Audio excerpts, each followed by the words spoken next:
Hi, I'm Hannah, and I'd like to talk about my dreams and OBEs, astral projection, spiritual things, and just like life in general. And so today I'm going to talk about the astral projection slash dream that I had last night. It was pretty interesting. I decide to go to sleep early this time because I end up having another migraine, very similar to my last story. I'm trying to figure out if there's a reason why I get migraines, especially right before I go to sleep, but I do get them a lot. So I decided to go to sleep around 9 p.m. I made the intention tonight I'm gonna astral project again. And just keep in mind, I do take breaks. I try not to do it every day because I learned that if you do it every day and you receive information, your brain kind of gets fried out. It kind of gets, at least for me, I can feel like my head throbbing in a way, as if it's like it worked too hard. So I try to keep it with just a couple times per week now. I end up waking up around 10 p.m. because I had to go to the restroom.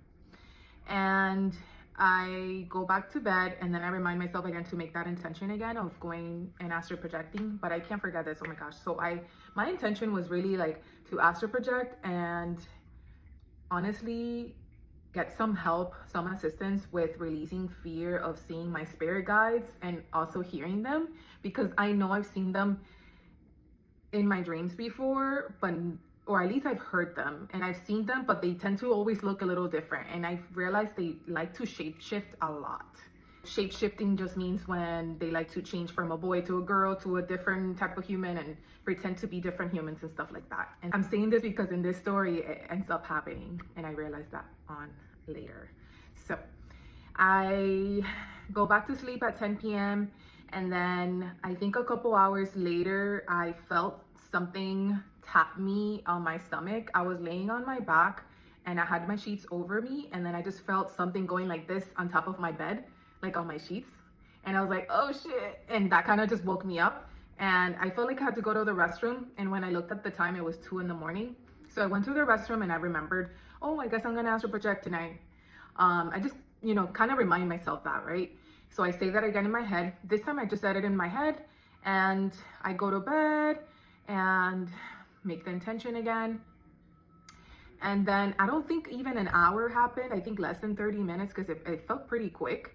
I don't know if I dreamed before this happened, but I automatically started to feel those vibrations in my body, and I automatically got out of my body, and I was still laying on my back, and I feel my arms going up. I sit up, and then I feel my feet going and landing on the floor, walking to the door. And as soon as I'm about to grab the door, I say this intention saying, I am going to go to a different dimension, and I want to see I think I said I'm gonna see my spirit guides or something, like it was intended so I can like finally get rid of this fear that I've been having with seeing them. So I open the door and I see my living room. In my head, I'm like, okay, I'm checking everything out. Everything looks just as normal. My cats are there, all 3 of them. I touch them, say hello to them like always. I feel like I tend to do that in almost all my astral projections. Usually the first one, I tend to go into my living room and I see all my cats, and then it kind of changes after the second one. But anyways, I look around. I notice that instead of where my window is, like where my cat tree is, instead of the window, there's a balcony. But in that projection or in that out-of-body experience or dimension, I thought that was normal. That's how it actually is supposed to be. And then I noticed that on this side, instead of those windows, there was another balcony, which is next to the kitchen. And in real life, there's no balcony. I literally have no balconies. So in that dimension, I'm like, yeah, everything looks good. But the living room did look exactly how mine looks right here. And I think that's everything. Everything else was a little different. But in that reality, I still thought it looked how it's supposed to be. Then I go back to my body. I don't know, maybe some things happened afterwards, but I think for the most part, I went back to my body naturally, just like not me forcing it. It's just when I say I go back to my body, it's almost like the experience is done and it automatically takes me back to my body. It's not like I have to think about it, if that makes sense. It's just in my mind, everything goes back to dark, and it's almost like the ending of a movie situation kind of thing. And so I end up, I don't know if this time around, I don't remember seeing myself get out, and this has happened before where like even I astral project, but I'm not really physically getting out. It's more like now I'm switching. It's almost like a dream, but it's not, because I know I am aware that I'm in a different dimension and it feels very real. So it's almost like a lucid dream slash astral projection without having to see yourself get out. If you know, you know. So I get out and I'm now in my bedroom, and for some reason in this dimension I'm still with my ex-partner, and but I also have this awareness that I'm not with him, but I accept that he's there, right?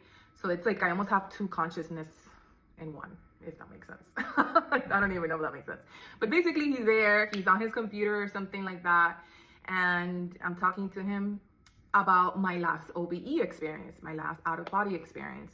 And he's listening to me, and we have the bedroom door open, and I hear the TV turn on out of nowhere as if someone's watching TV, and that freaks me out. So I'm like, do you hear that? And he says, yeah. And so we decide to go check out if there's someone there, and I had this strong feeling that someone was in the living room.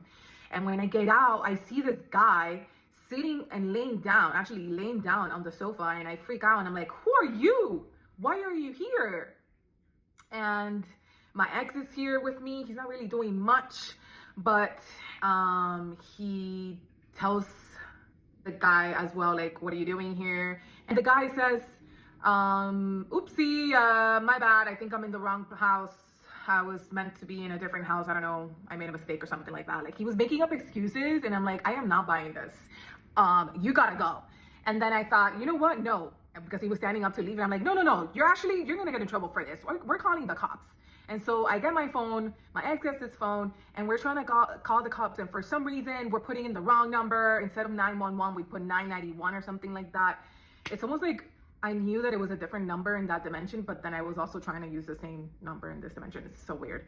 And so when I finally, I'm calling 911, I see the guy talking to my ex-partner, and he's showing my ex-partner an ID, because I think at that moment we were like, hey, show us where you're from. Like, where are you coming from? Where do you actually live around here? Are you making a mistake? You know, like, we were just questioning him. And the guy goes and shows my ex his ID, and it was a freaking theme park card. It wasn't a real ID. And for some reason, he almost like brainwashed. This is what it looks like. He brainwashed my ex to think that that was an ID, and I see the truth, and I see that's not an ID, and I tell him, you're lying, you're not gonna brainwash me, and I'm here calling the cops. And I finally have this lady, so the police, the officer, answers the phone, and it's like, how can I help you? And it's a woman. And she says, how can I help you? And I start telling her everything that just happened, and I'm telling her how this guy just came in here. He's pretending to be someone else or something, and I think he's up to no good. He came into our place, and I feel like he's gonna rob us or something. I just don't trust this guy. You need to come get him. And she's just listening, doesn't say a word. I'm like, hello. And out of nowhere, the guy turns into a woman now. So he shapeshifts into a woman, and now she looks like a Central American Hispanic woman, middle age, with long hair. And in that moment, I'm like, did he just switch? Like, did he just put on a wig and switch on his clothes?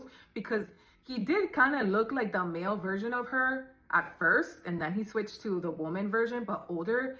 And I didn't think too much of it. I just thought that maybe he just put on a wig or something. But when I woke up, I realized I think he shifted. Like, he just shape shifted. Yeah. So then when I see him do that, I'm here on the phone. I'm like, look, he just switched to a girl, so he can now pretend to be someone else and look innocent and stuff. And I don't really get much answer from the lady. I don't know what happens next, but he leaves, right? He leaves to his apartment or whatever. And I don't know why. I think we're in a scene now that me and my ex are eating at a table, and this lady comes in to deliver us food. From like Uber Eats or something. I don't know if it really was Uber Eats, but it was a delivery service. And on the receipt of the food, it says the name of the order, like it was under my ex. But technically who ordered it was the other guy to apologize to us. And I was like, oh, can you tell me what is his name? Can you tell me where he comes from so I can and I was lying about this because she wasn't wanting to answer that. And so I said, so I can actually gift him back something as a thank you back. And at that moment, she went and stepped outside, and there was some other guy talking to her, and they were just probably thinking or coming up with something, I can tell. And she starts to say, oh, he's in room 1040, 41, and then she switches to 1080 or something like that. She starts giving me different numbers, and I'm just like, oh my God, this lady's lying to me, whatever. And by the way, the food was like 3 burgers, and 2 of them had an egg on the top. And I remember like my ex grabbing the egg, like he wanted the egg for himself or something, but it wasn't his sandwich. I don't know if that had a meaning, but anyways, so we're eating, and this guy appears again, and he's sitting next to me, and my ex is in front of us on the other side, and the guy is sitting next to me, and he says nothing. He's just eating the burger, and I see him, and I'm like, what the fuck is this? Where did you come from? See, I'm not crazy. You're up to something. And then he just stays quiet, and then something hit me. You're not a human, are you? Are you an alien? And he just stays quiet in a sense, like, kind of like, I think telepathically telling me, did you just finally figure that out? So then I ask him, oh my gosh, where are you from? Who are you? Once again. And then he proceeds to say, oh, I'm from Andromeda and the islands, just like you and him. He points to my ex. And I'm like, when he was saying Andromeda, I just automatically knew he was going to say that. I was like saying it at the same time as him for some reason. I've kind of known this. I've gotten that confirmation before, but this is an actual confirmation from a spirit guide in a dream / OBE. I start asking more questions, and then we transition into a different place, like a mall or something. And he switches to a boy, a black boy, which reminds me of the last astral projection that I did in the other story. But then he switches to a girl maybe around my age, and she's also black. And did she have blonde hair? I think she may have had blonde hair or something, or maybe not. I don't know why blonde is coming to my mind. But it's so ironic. It's almost very similar to the last story. And I'm just like, I had this feeling that this person was the same person that I saw in one of my other astral projections that I talked about seeing a little boy laughing in my room. And so then she starts to tell me some other stuff, and then she brings back that she's from the islands. And I didn't understand if she meant she's from Andromeda and the islands, or it's the islands in Andromeda, because technically, I looked this up, Andromeda is a galaxy, it's not an actual country. So when people say I'm from Andromeda, it's kind of vague because there's probably many planets or worlds and stuff. I really don't know, to be honest. I don't know how to say this, but because I'm just not really familiar with this stuff. I'm just learning about it. But I don't know, I feel like it could have been the islands in Andromeda. And so then she proceeds to say it's the islands, but we're underwater. And I just automatically understood what she meant, even though right now, like, I'm still confused. Like, I don't know what she meant by that. But then she starts to tell me more stuff. Oh, she says my name is Ova, and I automatically envisioned OVA, because I think I asked her how do you spell it, and I'm pretty sure that's what she said, OVA.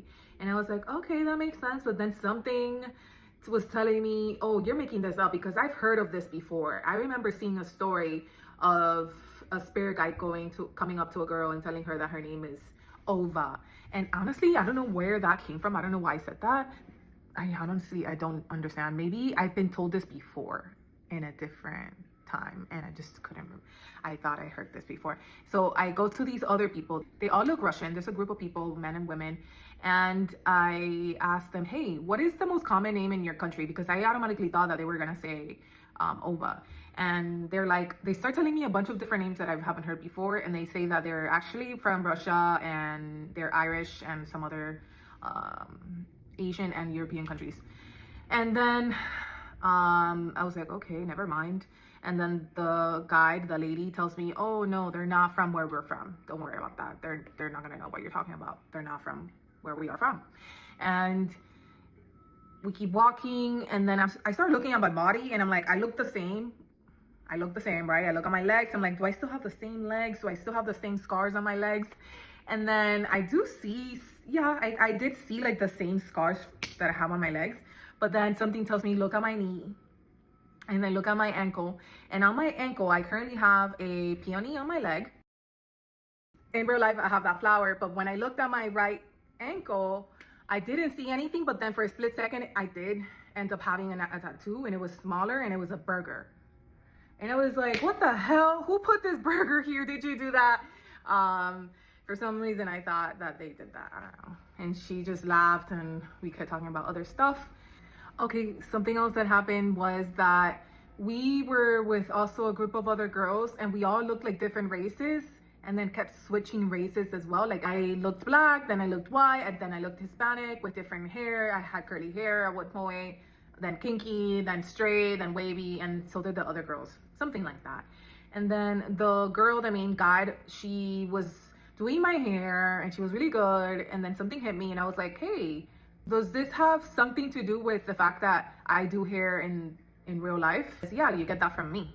And I was like, no, that comes from me, okay? And just so you know, I'm actually a hairstylist in real life. I'm a curl specialist. So it was a little funny how like the lady was, it's almost like she was showing some skills that I do about hair. And I remember asking her that because I was wondering, like, sometimes I do wonder, why is it that I like doing hair and stuff like that? But then again, I have this other passion with spiritual things that is so completely different from the creative hair world stuff. I think I remember her telling me like, oh, we gotta do some manifestations with self-love. And so we started doing some I love myself affirmations. And I think that was right when I saw myself changing in different forms. And then I think that was it when it comes to that experience. I think some other stuff happened, but then I just can't remember everything. And I went back into my body. When I woke up, it was 4 a.m. And I realized, wow, that was actually one of the longest astral projections I've had, because they usually last very short. They usually feel like they're 5 minutes or less. And I can have a bunch at the same, like one after the other. But after this one, I was kind of like really tired, and my head still hurt a little bit from the night before, from the migraine that I had before. So I was like, you know what, that's it, I need to rest. I end up going to sleep, and I end up in this other dimension, not intentionally, but I realized when I woke up, I dreamt this, and I have to say something about it because I think it is connected to the astral projection. And basically what happened was, I remember a guide, I think a guide was with me, or at least I was hearing him or her, a male voice. And I don't know where, I'm in the ocean and I'm in this bubble, sitting inside a bubble, and I go underwater and I start being shown a civilization underwater, which is crazy because I got a little bit scared at first because I'm like, oh my gosh, I'm underwater. Like, am I gonna drown, or is something gonna, like, I don't know, something bad gonna happen? But then I felt that calm and at peace and realized I'm protected under this bubble. And I remember trying to poke my hand out of the bubble a couple times, and my foot, and I can feel the water. Like, I would get wet when I would do that, but then I would just put my hand back in and it was fine. I was dry inside, and I had oxygen as well. I remember hearing this voice talking to me, and I just can't recall exactly what happened, but I had this thought that, should I try to get out of the bubble and swim and explore? But then I realized, no, maybe I shouldn't do that. And so after I thought about that, I went up the water, up to the sky, and I remember flying around, and I see an island, a small little island, or like a dry land with a huge mansion, and I'm like, I'm going to land over there. So I tried my hardest to land there. It was a little hard at first, but I finally land, and I go inside, and I join a family, and I end up being part of their family or something. I'm one of the daughters there, and I'm a white girl with blonde hair. I remember after getting out of the water, I remember the guy telling me, oh, thank God you didn't get out of that bubble, because that wouldn't have ended well. And I was like, oh yeah, thank God. And then we ended up going into that other house, and then I had some experiences with those people. We're just having fun and playing and stuff like that. I don't even know, to be honest, what that meant. But yeah, that's what happened. I just had to make a video because I really want to remember this in the future. This is really a journal for myself. In my reflection on this, it's like, oh, I think I finally was able to meet a spirit guide. Something else that I realized is that maybe the person that I saw that was with me that was looking like my ex-partner was actually another spirit guide, because I don't know why I have this feeling that I have two, and I've seen two in other dreams, but they look different. They always look different.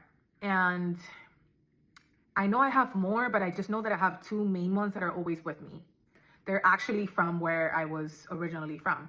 And now in this experience, I was able to get a confirmation from one of them telling me that we're from Andromeda and apparently from some islands underwater, which it's kind of ironic that I actually was born in an island in this reality. Yeah, that's wild. And I just find it so fascinating that I was able to finally see a spirit guide. I look forward to finally seeing their true form. But I did have an experience a while back, months ago. I did have an astral projection where there was, not on purpose, it was actually a sleep paralysis, where I saw an alien that looks just like Andromedans, how they describe, like the big head with the big eyes, the pale skin, very translucent, but it was more in a translucent way, like more astral, the astral body. And it was nice to me. It was just trying to help me with my chakras at the time, but I was so scared that I was like trying to push it off. But it was being nice to me. It was telling me that it's okay, I'm gonna leave as soon as I finish, kind of thing.